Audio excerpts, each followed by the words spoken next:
Get 3 months of local news for just 99 cents a month. You'll get unlimited access to the news you need to stay engaged and connected to your community. Visit DuluthNewsTribune.com/subscribe now to get 3 months of local news for only 99 cents a month.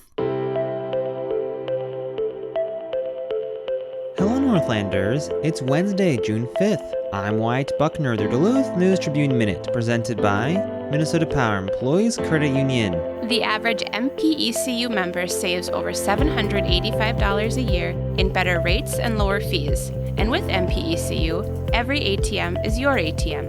With their free checking program, you get ATM fee reimbursements at any ATM anywhere in the U.S. Check out Minnesota Power Employees Credit Union's services online at mpecu.com or visit their offices in downtown Duluth, Arrowhead Road, or Miller Trunk Highway. Now here's today's headlines. Mark McGrew just hung up his hat after a 24-and-a-half-year career as a Minnesota State Trooper, but is eager to serve his community in a new capacity. On Tuesday, the final date that candidates could enter Minnesota races for political office in November, McGrew filed papers to run for the seat Representative Liz Olson, DFL Duluth, will vacate at the end of this year. Olson announced in January she would not seek a fifth term representing the city's western neighborhoods. 2 DFL candidates are also vying for the District 8A seat, Assistant Duluth Fire Chief Pete Johnson and Jordan Johnson, a consultant and former co-executive director of Lifehouse Duluth. McGrew, a 56-year-old lifelong Duluthian now residing in Piedmont Heights, worked more than 3 years as a Superior police officer before joining the State Patrol. Running on the Republican ticket, he believes his professional experience would usefully inform his decisions as a lawmaker. McGrew graduated from Denfeld High School in 1986 and earned a bachelor's degree in criminal justice with a focus on business administration and management from Liberty University in Lynchburg, Virginia. He also received an applied science degree in law enforcement with honors from Alexandria Technical and Community College. Besides his experience in law enforcement, McGrew served nearly 24 years in the U.S. Navy Reserve, including duty stateside and overseas. McGrew expressed confidence in his abilities to represent the interests of local constituents at the Capitol. While Duluth has traditionally elected DFL candidates to the State House, McGrew said he feels the tide may be shifting, with Roger Reinert's victory over Emily Larson in the mayoral race. McGrew also cited the recent rejection of a referendum to fund new technology in public schools as a sign of voters' growing concerns over government spending.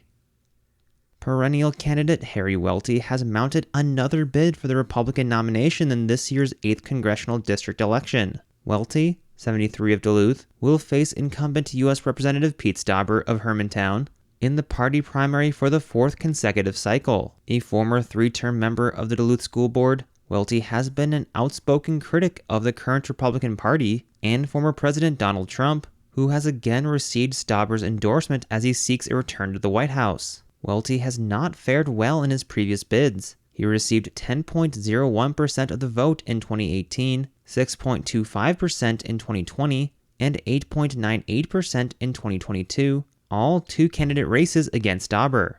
On the DFL side, former State Representative Jen Schultz of Duluth is headed directly to the November 5th general election. No other candidates filed for the party primary by Tuesday's deadline. It's Schultz's second bid for the seat.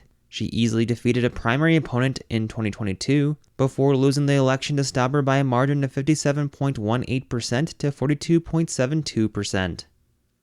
One of the Minnesota Department of Natural Resources' top leadership positions is turning over in July when Dave Ohlfeldt, the agency's Fish and Wildlife Division Director, will retire after 37 years of service. Ohlfeldt started with DNR in 1987 in the agency's non-game and natural heritage program and has worked as a field biologist, in state park programs, and as regional wildlife official, among other positions. He's been the leader of the Fish and Wildlife Division for the past 5 years. DNR Commissioner Sarah Stroman on Monday said that Kelly Straka, who has headed the DNR's wildlife section for the past 4 years, will take over Ohlfeldt's position heading the Fish and Wildlife Division. Ohlfeldt, 63 of Grand Rapids, officially retires July 3rd but will continue in a part-time position to oversee the agency's transition to an electronic licensing system in March 2025. Straka, 45 of Proctor, earned a bachelor's degree in fisheries and wildlife management, and began her conservation career in Minnesota's DNR's Shallow Lakes program.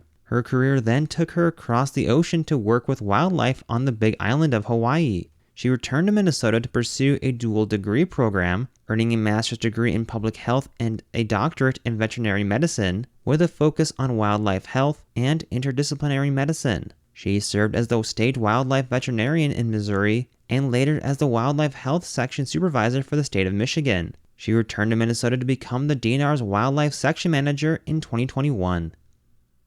Now here's a look at your forecast, brought to you by the News Tribune's Northlandia podcast. Weather for the Duluth area today, looking at partly cloudy skies with breezy conditions, and then we'll be looking at some chances of afternoon showers and thunder showers and even an occasional thunderstorm.